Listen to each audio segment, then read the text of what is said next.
بسم الله الرحمن الرحيم قل ما سألتكم من أجر فهو لكم إن أجري إلا على الله وهو على كل شيء شهيد قل إن ربي يقذف بالحق علام الغيوب.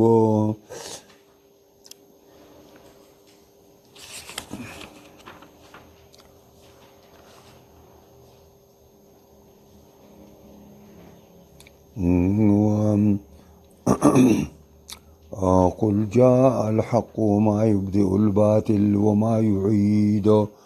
قل إن زللت فإنما أزل على نفسي وإن اهتديت فبما يوحى إلي ربي إنه سميع قريب ولو ترى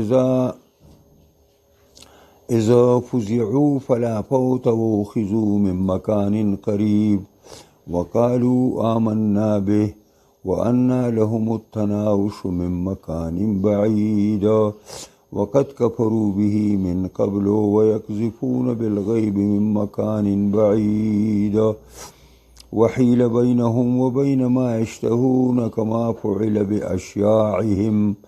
من قبل إنهم كانوا في شك مريب. صدق الله مولانا العظیم. مخکې آیاتونو کې چې کله مشرکانو پر خپلو جګړو کې د پیغمبر اسلام سره او صحابو سره په جګړو کې ونښتل او یو پورا عناد او دی د دانستحق نه مانه، نو الله رب العزت مشرکانو ته یو دعوت ورکړ. پیغمبر ته ویلي چې دې مشرکانو ته ووایې چې راځئ د انصاف یو خبره وکړئ، راجمع شئ، دوه شئ، یو شئ، بلکل ځان له شئ او بلکل په دې وخت کې ځان د خواهشاتو نفسانیو نه او د تعصب او د ډلهبازۍ نه ځان وباسئ او بیا یو سوچ او فکر وکئ، ځکه چې خلک یو ځای نو ګڼې رایې سازشي، څوک یوه خبره کوي، څوک بله خبره کوي، خو چې سړی ځان لشي یا چې کوم دی نو دوه کسانی نو هغې د یو بل سره خبره باندې موافقه راتلی شي، نو تاسو داسې دوه شئ، یو شئ او سوچ بشار شروع کوئ او دې پیغمبر پر زندګۍ باندې نظر واچوئ چې ستاسو په دې کلي کې پیدا شوی دی، لوی شوی دی او 40 کاله تیر کړي دي، غږ وږي نه کو او 40 کاله بعد شروع کړه چې ما ته الله پیغمبري دا کړي. د ده پر ژوند باندې تاسو لږ نظر واچوئ او په دې د ژوند باندې لږ فکر وکئ، د سره چې کوم هدایت او حق دی دې باندې سوچ وکئ. یا تاسو دغه احساس کړی دی بې انصافي کوئ چې دې ته تاسو مجنون او لیونی وایئ، یا د لیونو خبرې دا دی چې کوي، دا د مجانینو خبرې دي، دا خو د روغو خلکو خبرې دي، دا تاسو څه وایئ؟ نو ورپسې الله رب العزت وفرمایل قل اوایا پیغمبره دې مشرکانو ته داسې ووایه چې ما سألتکم من اجر، هغه چې زه غواړم تاسو نه په دې باندې څه مزدوري په هو لکم ستاسو شوه، ان اجریه الا علی الله، نه د مزدوري زما مگر په الله ده، وهو علی کل شیء شهید، او الله په هر څه باندې ګواه دی. قل اوایا ان ربی یقذف بالحق، یقینا رب زما اولی په حق باندې، یعنی معنا دا ده چې حق راکوزوي او حق نازلوي او د حق یو باران کوي. عالم الغیب، واقف دی په پټو څیزونو باندې، عالم دی. قل اوایا جاء الحق،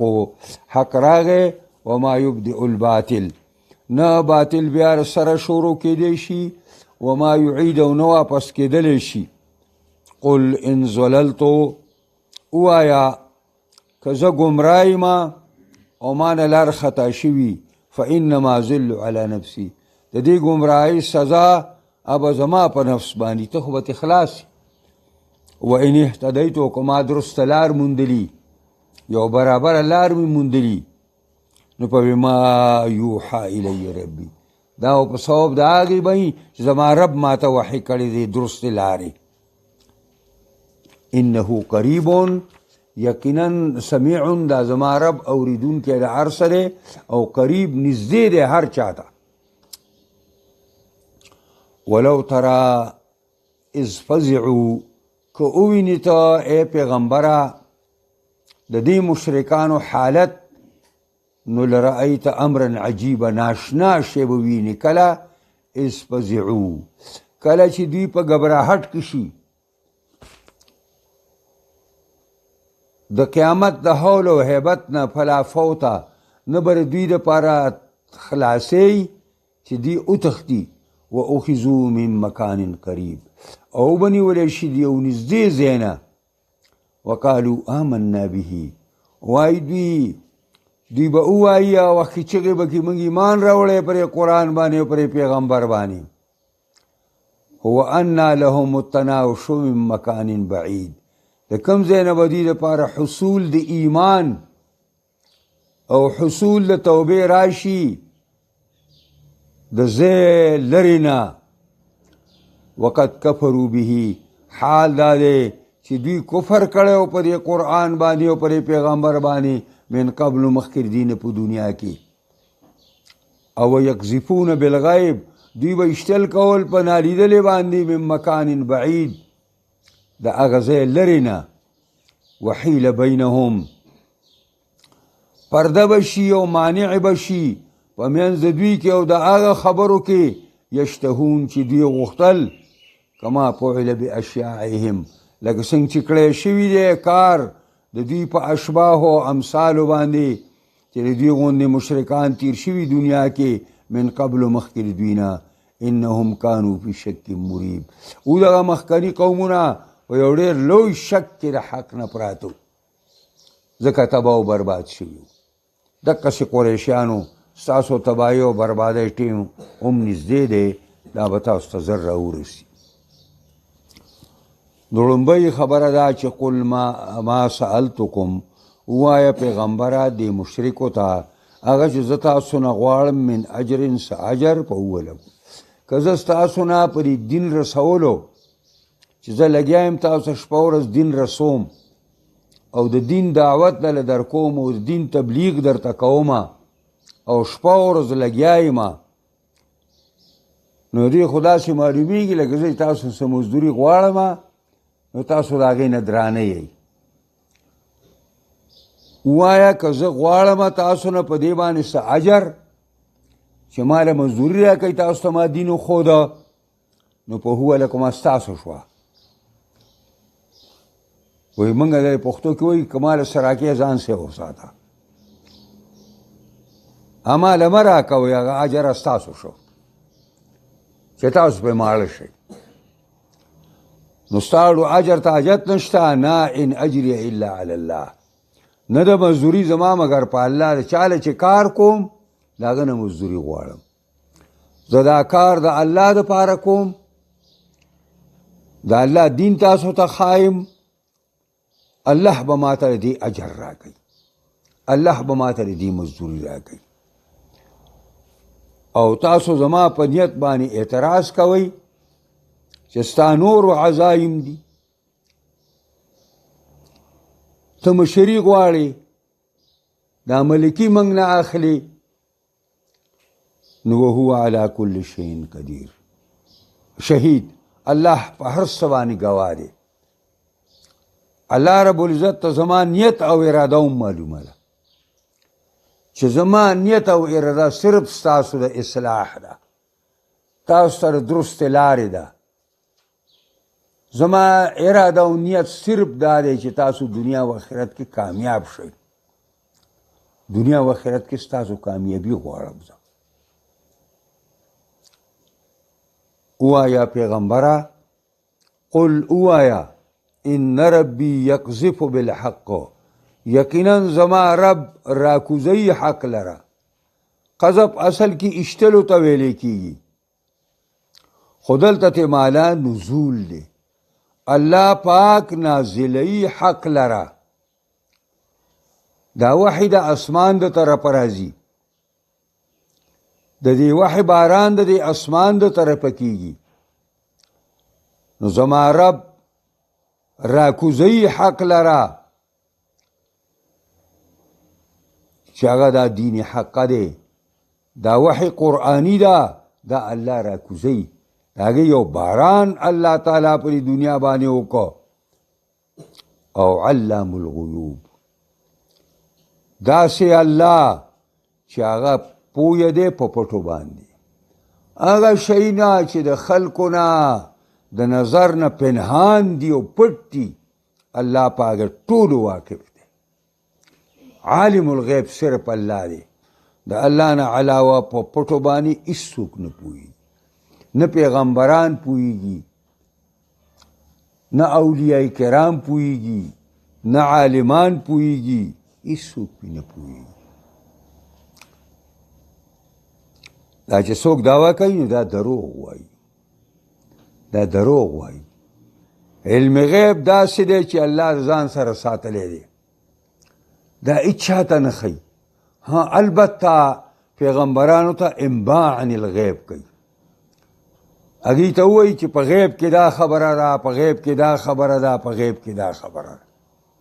نو دې ته انباء عن الغیب وایي دا الله پیغمبرانو علیهم السلام ته کوي قل جاء الحق ما يبدئ الباطل وما يعيد ووایا پیغمبره دی مشرکو ته حق راغې حق غالب شو وما يبدئ الباطل نه باطل بیا شروع کېدی شي اثر نو باطل وما يعيد او نه هغه واپس کېدی شي دوباره کېدی شي چې کوم باطلو ختم شو نبی کریم صلی الله علیه وسلم چې کله فتح مکه کې مکې ته ننوته نو د هغې په خولې مبارکه باندې دا الفاظو بس جاء الحق وزهق الباطل ان الباطل کان زهوقا حق راغې حق غالب شو دا اسلامی فوجونه مکه کې دنده شو 10,000 فوج ځان سره واستو دا د مکه کې دنده شو او وزهق الباطل باطل ختم شو جاء الحق وزهق الباطل ان الباطل كان زهوقا د باطل ختمی دون کې د باطل بنیاد نشته دی د باطل نه مراد کفر او شرک او د باطل نه مراد شیطان او د شیطان مرګري دي قل ان زللتو وایا پیغمبر دیتا دیبا مشرکانو با دا خبره کوله مشرکانو با دا خبره کوله چې ته ګمراه شوی تا د خپل پلار او د دین مذهب پریښی دی نو ته ورته په جواب کې ووایه پیغمبره ان زللتو که زه خطا شوی ما او ما نه لار خطا شوي لکه څنګه چې تاسو زما باره کې تصور دی نو ستا نه به تپوس الله نه کوي د دې زما د ګمراهۍ تپوس به تاسو نه الله نه کوي فانما ازل علی نفسی خامخا دا ګمراهي زما په نفس ده د دې بوج او ګناه به زما په سر ستا نه څه خوري خو هسې زه وایم چې وان اهتدیتو که زه په درست لار باندې دا زه چې تاسو څه ښیم دا بلکل حقي نو په بما یوحی الی ربي پس دا به په سبب د هغې وي چې زما رب ماته وحی کړې ده نو ښکاره خبره ده زما رب ماته د کومې خبرې وحی کړې هغه درسته لار ده هغه د هدایت لار ده او دا تاسو چې په کومه لار روان یئ یا زما د پلار او د نیکه خبره کوئ دا ټول په باطله باندې انه سمیع یقینا زما دا رب اوریدونکی دی. هر څه اوري، د هر ځای نه اوري، د هر چا نه اوري، او قریب نږدې دی الله، هر چاته نږدې دی، منونکو ته هم نږدې دی او نامنونکو ته هم نږدې دی، چې هغه هم نیسي نو هیڅوک هم ته خلاصولی نشي. هو اقرب الیه من حبل الورید. قرآن کې بل ځای الله وایي دا الله هر انسان ته د هغه د شارګ نه نږدې دی. شارګ هغه نهر حیات ورته وایي، هغه رګ دی د انسان په بدن کې چې دا روح پکې چلیږي. د هغې نه هم الله هر بنده ته نږدې دی. او بیا الله فرمایي ولو ترى که اوینې ته پیغمبره نو دې جواب مقدر دی. لرأیت امرا عجیبا، یو ناشنا شی به ووینې، ناشنا حالت به ته ووینې. دا کله اسفزعو، کله چې دوی په غبراهټ کې شي، چې کله دوی بعث بعد الموت وشي او دوی د مرګ نه دوباره را ژوندي شي او قیامت قایم شي، نو دا کفار به په داسې یره کې شي او په داسې غبراهټ کې به شي او داسې د بېهوشۍ په حالت کې به شي. فلا فوته، نه به دوی دپاره خلاصې تیښته چې دوی چېرته وتښتي او د الله نه ځان پټ کړي او د الله د سزا نه ځان بچ کړي. واخذوا من مکان قریب، او وبنیولی شي دا مشرکان د هغې مکان نږدې نه چې هغه میدان حشر دی. د میدان حشر نه به په لنډه باندې ونیولی شي او جهنم ته به ور واچولی شي. د هغې وجه راله چې جهنم به محشر میدان محشر ته راوړی شوي. قرآن وایي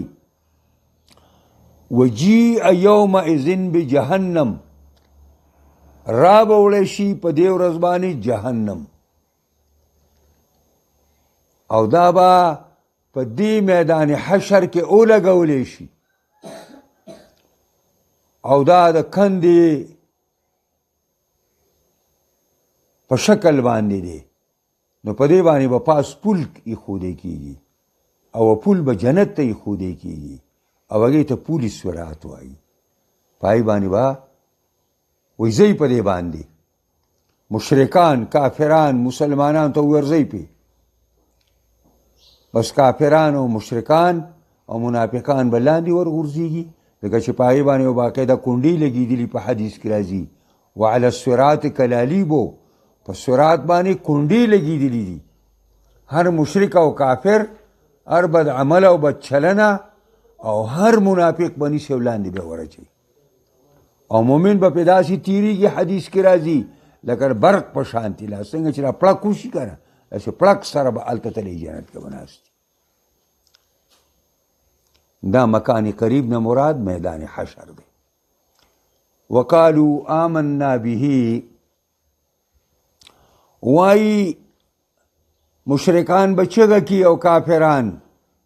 چې دا سې نه منل، دا نامنونکي به چغه کي چې آمنا به، موږ ایمان راوړی دی په دې پیغمبر، موږ ایمان راوړی په دې قرآن، موږ ایمان راوړی په دې اسلام. چغه به کي، خو دا هغه خبره وي ببۍ چې موږ یې مات کړي نو بډه ووایي. پوهېږئ په دې باندې یو ښځه و منګی یې په سر و که نه، منګی یې مات کړ نو زر یې بډه وویله، مخکې دا پنسه کې خپل ښځې وه. نو خلک وایي ببۍ چې منګی یې مات کړي نو بډه ووایي. دوی چې شی مات کړ، تاسو اوس ایمان راوړئ. الآن بل ځای کې ورته قرآن کې وایي الآن وقد كنت من المفسدین، او ته خو لوی تخریب کار وي، لوی خطرناک وي ته، او تا هغه بدماشۍ څه شوې چې د الله او د رسول په مقابله کې به ته لګیا وي او خلک دې ځان سره ګمراه کوو. اوس ایمان راوړې،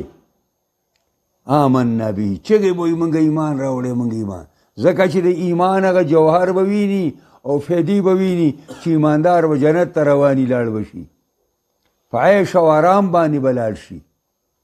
په خوشحالۍ به لاړ شي او دی به د خفګانونو مصیبتونو عذابونو د الله د قهر او د غضب او د لعنت سره به مخامخ شي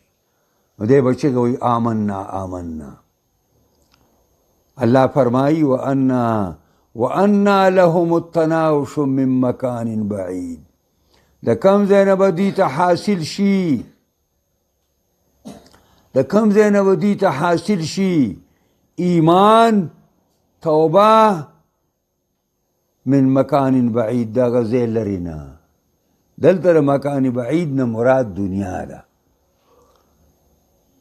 دوی د کم ځای نه به دوی ته ایمان حاصل شي د ایمان د راوړلو کور ختم شوی دی هغه دنیا وه دارالعمل ختم شوی دی کم ځای کې چې ایمان معتبرېده او ایمان قبلېده هغه ایمان په دنیا کې په کار و او تاسو نو خوا مقتلې ده اوس خو دارالعمل نه دی دارالجزا ده دا د فیصلو په دربار کې ولاړ یی د مجرمانو په صورت کې ولاړی او فیصله در باندې کېږي ته اوس دې وخت کې چې کوم دی دا کاري یو سړی وایي خلکو دا کرل دا غنم کرلی وربشې کرلی او دی بیار به پروتو بیا خلکو لو کړلې بیا به غوبلې وشوې خلکو راوړلې وربشې خلک زنانه وټکولې هغه جرندتې خلکو وکړله پخوا به دې ښځو چې پرې کوڅه کې تنور ټولې به راټولېدلې نو بس دا روټې پخې کړه ته روټه وایي د دغه ته دا روټه ورته وایي نو هسې سرې سرې ډوډۍ به یې مونږ لیدلې وي هغه مونږ خوړې دي ډېرې سرې سرې ډوډۍ خوږې به مو وي مزدارې نو هغه دغه هغه سړی ښځې خوا ته ناسته وه چې د ښځو د شکرونو کې ډوډۍ وړي دي که نه نو دغه ته هېره شو ښځې ته وایي ببۍ اوس به ونه شي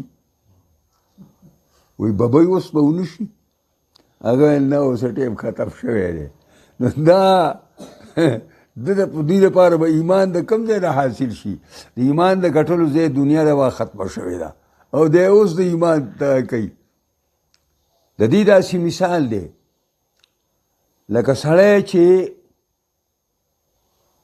یو شی رانیسي او هغه تېنه به طور مثال 1 کیلومتر لري نو دی دا چل کوي نو څنګه بیا راونیسي ټول عمر که دا لاس ته رسې کوي نو راوبې نیسي او د دې په مقابله کې چې کوم خلک دی د هغې داسې مثال دی چې د هغې نه یو شی دونه لرې دی چې لاس یې ورته رسي نو چې کوم شي ته ستا لاس رسي ته رانیولی شي خو چې کوم شي ته ستا لاس نه رسي نو تناوش او تناول دا دواړه لفظین مترادفین دي او معنی د حاصلول نو د کوم ځای نه به حاصل شي دوی ته ایمان من مکان بعید د هغه لرې ځای نه چې دنیا وه دنیا خو ډېره لرې پاتې شوې ده دا یاران خو آخرت ته راغلي دي وقد کفروا به من قبلو او حال دا دی چې یقینا دوی کفر کړی په دې قرآن باندې او په دې پیغمبر باندې من قبل مخکې د دې نه په دنیا کې او دا لا څه کوې پرتولې وې غږولې او یقذفون بالغیب من مکان بعید او اشتل به کول په نالیدلو سره د لرې ځای نه هغه د ړوند د لاس غرګی دی وایي الله دې در برابر کړي نو دا هسې یو لطیفه ده د هغې کې غټ دغه دی دا اجیره ده په